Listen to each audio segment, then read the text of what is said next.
મોરબીમાં રમજાનના ઇબાદતના મહિનામાં સેવાભાવીઓ દ્વારા રાહત દરોના કેમ્પોમાં ભજીયા ફ્રૂટનું વિતરણથી રોજેદાર ગરીબ પરિવારોને રાહત જોવા મળી રહી છે। હિન્દુ મુસ્લિમ એકતા કમિટી દ્વારા રાહત દરે કેમ્પો ખોલવામાં આવ્યા છે, જ્યારે કાલિકા પ્લોટમાં નિઃશુલ્ક શહેરી ઇફતારી કરાવતા સેવાભાવીઓથી ગરીબ પરિવારોમાં રાહત જોવા મળી હતી। તાજેતરમાં રમજાનનો પવિત્ર માસ ચાલી રહ્યો હોવાથી મુસ્લિમ બિરાદરો દ્વારા રોજા રાખી નમાઝ પઢી આખો મહિનો ઇબાદત કરતા હોય છે, ત્યારે નાના ભૂલકાઓથી માંડી વૃદ્ધા સુધીના લોકો રોજા રાખી ખુદાની બંદગી કરતા હોય છે।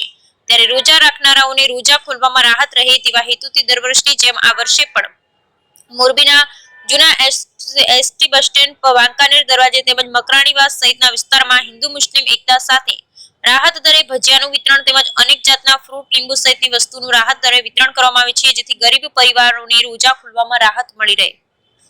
તેમજ આ રમજાનના ઇબાદતના મહિનામાં સેવાભાવીઓ દ્વારા કાલિકા પ્લોટ વિસ્તારમાં ગરીબ પરિવારોને રોજા રાખવામાં રાહત મળી રહે તેવા હેતુથી સવારે ફ્રૂટ વિતરણ તેમજ સાંજે ઠંડા પીણાનું વિતરણ કરવામાં આવે છે અને મોરબી સબ જેલમાં બંધ કેદીઓને દરરોજ શરબત વિતરણ કરી સેવા પૂરી પાડવામાં આવે છે। બ્યુરો રિપોર્ટ રઝાક બુખારી સાથે ગોપાલ ઠાકોર, મોરબી।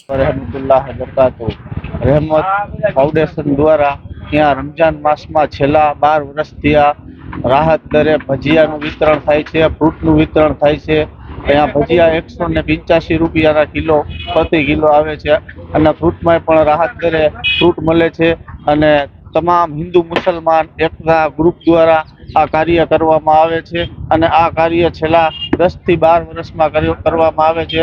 આમાં કોઈનું ફંડ લેવામાં આવતું નથી, આમાં કોઈની કાંઈ સહાય લેવામાં આવતી નથી અને આ ગ્રુપ પોતાના ખર્ચે આ ગ્રુપ ચલાવી રહ્યા છે।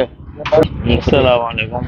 कुरैशी रहमतुल्लाह हाजी नूर मोहम्मद आ બધું અમે ચલાવી બધાય હાથે બધાય સાથે મળીને બધું રાહત ભાવે ભજીયા 180 ના કિલો, ફ્રૂટ બધું દરમિયાન રાહત ભાવે અડધા ભાવે અને આ સેવા બધાય હિન્દુ મુસલમાન ભેગા એકતા કરીને આ દી કરે છે। મારું નામ દાઉદ સમાજ છે। કાલિકા પ્લોટની અંદર જે કાંઈ આપણે સવારે શેરીના ટાઈમે જે છોકરાઓ જે મદદ કરે છે બધાને, જે કેળા સવારમાં પહોંચાડવાનું કામ કરે છે, સાંજે ઇફતારીમાં શરબતનું એનું કામ કરે છે, બધા હળીમળીને કામ કરે છે। રમજાનની અંદર